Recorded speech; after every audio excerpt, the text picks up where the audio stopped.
एक दिन एक छोटी सी नदी के किनारे एक छोटा सा बच्चा अपनी किताब लेकर बैठा था। उसने एक प्रश्न अपने आप से पूछा, यह प्राणियों का शरीर आखिर अंदर से कैसे काम करता है? हर प्राणी का शरीर अलग क्यों होता है? यह सवाल सिर्फ उस बच्चे का नहीं, शायद हम सब का है। आज हम इसी का जवाब ढूंढने वाले हैं, प्राणियों के संरचनात्मक संगठन का अद्भुत रहस्य। तो दोस्तों चलिए नीट के सिलेबस के इस फैंटास्टिक चैप्टर को समझते हैं और जानते हैं प्राणियों के शरीर के अलग अलग ढांचों का रहस्य, वो भी बहुत ही भयंकर ऑब्जेक्टिव के माध्यम से। तो चलिए वीडियो को स्टार्ट करते हैं बिना देरी के हुए। पहला क्वेश्चन आपके सामने ये रहा। पहला क्वेश्चन क्या है? उपकला ऊतक होते हैं। पहला है 3 प्रकार के, दूसरा है 4 प्रकार के, तीसरा है 2 प्रकार के, चौथा है 2 प्रकार के। उपकला ऊतक 2 प्रकार के होते हैं, ठीक है। उपकला ऊतक कितने प्रकार के होते हैं? 2 प्रकार के होते हैं। और यानी कि ऑप्शन नंबर हमारा कौन सा सही हो जाएगा? ऑप्शन नंबर 3 हमारा क्या हो जाएगा? सही हो जाएगा। अगला क्वेश्चन यहाँ पर क्या पूछ रहा है कि अतिरिक्त पोषक तत्व जिनका तुरंत उपयोग नहीं किया जाता है वे वसा में परिवर्तित हो जाते हैं और जमा हो जाते हैं। ऑप्शन नंबर 1 है एरियोलर ऊतक, दूसरा है वसा ऊतक, तीसरा है सघन नियमित संयोजी ऊतक, तीसरा है सघन अनियमित संयोजी ऊतक। तो इसका जो सही आंसर होने वाला है ऑप्शन नंबर दूसरा होने वाला है, ठीक है। अगर आप लोगों को पहले से अगर आंसर पता है तो फटाफट से कमेंट बॉक्स में टाइप करते जाइए, ठीक है। और अपने फेवरेट दोस्तों को इस वीडियो को जरूर शेयर करिए, ठीक है। तो चलिए अगला क्वेश्चन देख लेते हैं क्या है। अगला क्वेश्चन आपके सामने ये रहा। अगला क्वेश्चन है अवस्थिति के आधार पर मांसपेशियों को वर्गीकृत किया गया है। पहला है 3 प्रकार, दूसरा है 3 प्रकार, तीसरा है 3 प्रकार और चौथा है 1 एवं 2। तो पहला तो यहाँ पर जो है 3 ऑप्शन में 3 प्रकार दिए हुए हैं, लेकिन हम सभी जानते हैं अवस्थिति के आधार पर मांसपेशियों को 3 प्रकारों में वर्गीकृत किया गया है, बट वो कौन कौन सा है वो हम देख लेते हैं। तो पहला हमारा कंकाली हो जाएगा, चिकनी एवं हृदय पेशी। ये तो सही, ऑप्शन नंबर 1 हमारा सही लग रहा है, बट अगर हम ध्यान से दूसरा ऑप्शन को देखें तो यहाँ पर आपको कंकाली, अंतरंग और हृदय मांसपेशी एकदम पहले ऑप्शन जैसे ही मिल जाएंगे। तो यहाँ पर ऑप्शन नंबर 4 हमारा सही होगा, ना कि ऑप्शन 1, ठीक है। यहाँ पर ऑप्शन नंबर 4 हमारा सही हो जाएगा, ठीक है। चलो भाई अगला क्वेश्चन देख लेते हैं। अगला क्वेश्चन है निम्नलिखित में से कौन सा कार्य उपकला ऊतक द्वारा नहीं किया जाता है? पहला है सुरक्षा, दूसरा है स्राव, तीसरा है अवशोषण, चौथा है संचालन। तो इसका जो सही आंसर होने वाला है संचालन, यानी कि ऑप्शन नंबर 4, ठीक है। चलो भाई अगला क्वेश्चन देख लेते हैं। अगला क्वेश्चन है आपके ये निम्नलिखित में से किस स्थान पर सल की उपकला नहीं पाई जाती है? पहला है रक्त वाहिकाओं की भित्ति, दूसरा है फेफड़ों की वायु कोष, तीसरा है श्वास नली, चौथा है बोमेन संपुट। इसका जो सही आंसर होने वाला है, क्या होने वाला है इसका सही आंसर? ऑप्शन नंबर 3 होने वाला है, ठीक है। निम्नलिखित में से किस स्थान पर सल की उपकला नहीं पाई जाती है? तो श्वास नली, ठीक है। अगला क्वेश्चन है निम्नलिखित में से किस स्थान पर घनाकार उपकला नहीं पाया जाता है? ऑप्शन 1 है ग्रंथियों की नलिकाएं, दूसरा है वृक्काणु की नलिकाकार भाग, तीसरा है जनन ग्रंथियां का उपकला और चौथा है वासा डिफरेंस यहाँ पर होगा, ठीक है। तो ऑप्शन नंबर 4 हमारा यहाँ पर सही होने वाला है, ठीक है। अगला क्वेश्चन देख लेते हैं। अगला क्वेश्चन पूछ रहा है निम्नलिखित में से कौन उपस्थिति के अंतर कोशिकीय आधात्री को दर्शाते हैं? निम्नलिखित में से कौन उपस्थिति के अंतर कोशिकीय आधात्री को दर्शाते हैं? पहला है ठोस एवं लचीले, दूसरा है कठोर एवं गैर लचीले, तीसरा है ठोस एवं न लचीले, चौथा है कठोर एवं लचीले। तो इसका सही आंसर ऑप्शन नंबर 1 हो जाएगा, ठीक है। दूसरा क्वेश्चन है, अगला क्वेश्चन देख लेते हैं। निम्नलिखित में से कौन सा कोशिकीय संधि समीपवर्ती कोशिकाओं के बीच कोशिका द्रव्य संयोजन बनाते हैं? पहला है तंग संधि, दूसरा है असंजी संधि, तीसरा है अंतरालीय संधि, चौथा है ऑक्लूडिंग संधि। तो इसका जो सही आंसर होने वाला है 9 का क्या होने वाला है सही आंसर? ऑप्शन नंबर 3 होने वाला है, ठीक है। यानी कि अंतराली संधि हो जाएगा, ठीक है। अगला क्वेश्चन देख लेते हैं। अगला क्वेश्चन यहाँ पर अगला क्वेश्चन क्या पूछ रहा है? ओ भाई यही तो अभी पूछे थे, क्वेश्चन नंबर 10 हो जाएगा। तो यहाँ पर अगला क्वेश्चन है मेढक का आर्थिक महत्व क्या होने वाला है? ये कीट खाते हैं और फसल की रक्षा करते हैं, सही बात है। दूसरा है मेढक पारिस्थितिकी संतुलन बनाए रखते हैं क्योंकि ये खाद्य श्रृंखला और खाद्य जाल की एक महत्वपूर्ण कड़ी के रूप में कार्य करते हैं, बिल्कुल सही है भैया। तीसरा है कुछ देशों में मेंढक के मांसल पैरों का उपयोग मनुष्य द्वारा भोजन के रूप में किया जाता है। बिल्कुल सही है भैया, यानी कि इसका आंसर जो है ऑप्शन नंबर 4 यानी कि उपरोक्त में से सभी होने वाला है। अगला क्वेश्चन है यौगिक ऊतक को इस प्रकार परिभाषित किया गया है। पहला है समान प्रकार की कोशिकाएं संयोजी ऊतक द्वारा एक साथ जुड़ी रहती है। दूसरा है विभिन्न प्रकार की कोशिकाएं जो संरचना और कार्य में भिन्न होती है। तीसरा है विभिन्न प्रकार की कोशिकाएं एक ही कार्य करती है। चौथा है विभिन्न प्रकार की समान कोशिकाएं अनेक कार्य करती हैं। तो इसका जो सही आंसर होने वाला है क्या हो जाएगा? इसका सही आंसर विभिन्न प्रकार की कोशिकाएं एक ही कार्य करती हैं, यानी कि ऑप्शन नंबर 3 हो जाएगा। ठीक है, अगला क्वेश्चन अब हम देख लेते हैं। अगला क्वेश्चन है पचे हुए पोषक तत्वों को अवशोषित करने में असमर्थता किस प्रकार की उपकला के क्षति के कारण हो सकती है? तो इसका पहला है पक्षमाभ स्तंभाकार, दूसरा है सरल स्तंभाकार, तीसरा है सरल सल्की, चौथा है सरल घनाकार। तो इसका जो सही आंसर होने वाला है ऑप्शन नंबर 2 होने वाला है। ठीक है, सरल स्तंभाकार। ठीक है, अगला क्वेश्चन है यदि स्नायु बंधन कट जाए या टूट जाए तो क्या होगा? पहला है अस्थियां जोड़ों पर स्वतंत्र रूप से गति करेगी, दूसरा है जोड़ पर कोई हलचल नहीं होगा, तीसरा है अस्थियां ढीली हो जाएगी, चौथा है अस्थि स्थिर हो जाएगी। इसका जो सही आंसर होने वाला है अस्थियां ढीली हो जाएगी, यानी कि ऑप्शन नंबर 3 हमारा सही होने वाला है। अगला क्वेश्चन देख लेते हैं। अगला क्वेश्चन है कि रक्त और लसिका में क्या अंतर है? तो पहला है रक्त में WBCs होते हैं और जबकि लसिका में RBCs होते हैं। यह बिल्कुल हमारा क्या है? गलत है। अगला है रक्त में लवण घुला हुआ है जबकि लसिका में कोई कोशिका नहीं होती है। यह भी हमारा क्या हो जाएगा? बिल्कुल गलत हो जाएगा। अगला पढ़ लेते हैं। तीसरा हमारा है रक्त में RBCs और WBCs होते हैं जबकि लसिका में कोई कोशिका नहीं होती है। ये भी बिल्कुल गलत है भैया। ये तो यहाँ तक तो सही है, रक्त में RBCs और WBCs होते हैं, बट यहाँ पर अगला जो पढ़ते हैं लसिका में कोई कोशिका नहीं होती है। ये कहाँ से आया भाई? यहाँ पर ये भी गलत हो गया। अगला है रक्त में WBCs और RBCs होते हैं जबकि लसिका में केवल WBCs होते हैं, यानी कि ऑप्शन नंबर 4 हमारा सही हो जाएगा। 15वां क्वेश्चन है ग्रंथियों का वर्गीकरण निम्नलिखित में से किस पर आधारित है? इसका पहला है विभेदन की विधि, दूसरा है स्राव मुक्त की विधि, तीसरा है कोशिकीय विभाजन की विधि और चौथा हमारा है कोशिकाओं की संख्या। इसका जो सही आंसर होने वाला है स्राव मुक्त की विधि। ठीक है, ऑप्शन नंबर 2। अगला क्वेश्चन देख लेते हैं। अगला क्वेश्चन है सूक्ष्मांकुर के उपकला में मौजूद है। पहला है रक्तवाहिकाओं की भित्ति, दूसरा है फेफड़ों की वायु कोश, तीसरा है वृक्काणु की समीपस्थ संवलित नलिका, चौथा है त्वचा की सतह। तो इसका जो सही आंसर होने वाला है ऑप्शन नंबर 3 होने वाला है, यानी कि वृक्काणु की समीपस्थ नलिका सूक्ष्मांकुर के उपकला में मौजूद होते हैं। ठीक है, अगला क्वेश्चन है मांस कोशिकाएं पाई जाती है। पहला है संयोजी ऊतक में, दूसरा है उपकला ऊतक में, तीसरा है कंकाल ऊतक में, चौथा है तंत्रिका ऊतक में। तो इसका सही आंसर ऑप्शन नंबर 1 हो जाएगा, यानी कि संयोजी ऊतक मांस कोशिका में पाई जाती है। अगला क्वेश्चन देख लेते हैं। अगला क्वेश्चन दिया गया है निम्नलिखित में से कौन संयोजी ऊतक के तंतुओं का कार्य नहीं है? कौन संयोजी ऊतकों के तंतुओं का कार्य नहीं है? पहला है मजबूती, दूसरा है लोच, तीसरा है लचीलापन और चौथा हमारा दीर्घायु है। तो इसका जो सही आंसर हो जाएगा ऑप्शन नंबर 4 यानी कि दीर्घायु होने वाला है। ठीक है, अगला क्वेश्चन देख लेते हैं। अगला क्वेश्चन है निम्नलिखित कथन पढ़ें।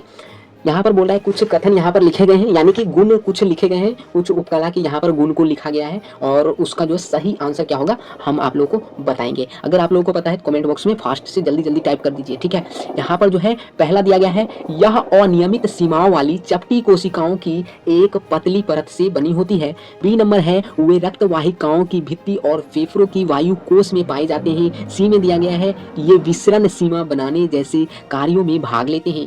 तो इस कथनों का ये जो जितने 3 गुण यहाँ पर दिए गए हैं ना, ये गुण जो है इन सब से क्या मिलते हैं? इन सब में से कोई एक से मिलेगा। तो इन सब में से क्या मिलते हैं? तो इनमें से किससे मिलते हैं वो यहाँ पर क्या कर रहा है? चुनने के लिए बता रहा है। तो इसका जो सही आंसर हो जाएगा ऑप्शन नंबर क्या हो जाएगा? आप लोग फटाफट से कमेंट बॉक्स में टाइप कर दीजिए, जल्दी से टाइप कीजिए, ठीक है। इसका वैसे ऑप्शन नंबर 1 हमारा क्या हो जाएगा, सल की उपकला यानी कि सही हो जाएगा, ठीक है। अगला क्वेश्चन देख लेते हैं। अगला क्वेश्चन है, निम्नलिखित में से किस प्रकार का संयोजी ऊतक अपनी मैट्रिक्स के साथ सुमेलित नहीं है। पहला है एरियोलर प्रोटीन फाइबर का ढीला व्यवस्था मैट्रिक्स, ठीक है। अगला है अस्थि खनिज युक्त मैट्रिक्स, तीसरा है उपास्थि अत्यधिक संवहनी मैट्रिक्स और चौथा हमारा है रक्त तरल मैट्रिक्स। तो इसका सही आंसर उपास्थि अत्यधिक संवहनी मैट्रिक्स हो जाएगा, ठीक है। अगला क्वेश्चन देख लेते हैं। अगला क्वेश्चन यहाँ पर दिया गया है, निम्न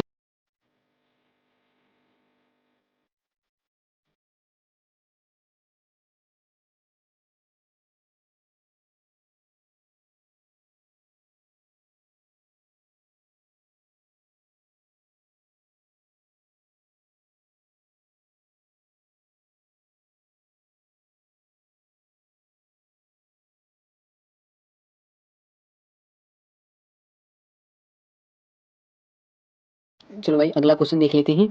यहाँ पर यहाँ भी वही क्वेश्चन है भाई, यहाँ भी वही क्वेश्चन है, यहाँ भी वही, तो इसको देख लो, ठीक है। आभासी अस्तरित पक्षमाभी स्तंभाकार उपकला देखा जाता है। श्वसन, पहला है श्वसन, दूसरा है पीसीटी, तीसरा है मूत्र मार्ग, चौथा है जठरांत्र पथ। तो इसका जो सही आंसर क्या हो जाएगा, इसका सही आंसर हो जाएगा श्वसन। इसका सही आंसर क्या हो जाएगा, श्वसन हो जाएगा, ठीक है, श्वसन हो जाएगा। अगला क्वेश्चन देख लेते हैं। अगला क्वेश्चन है, सही मिलान को पहचाने।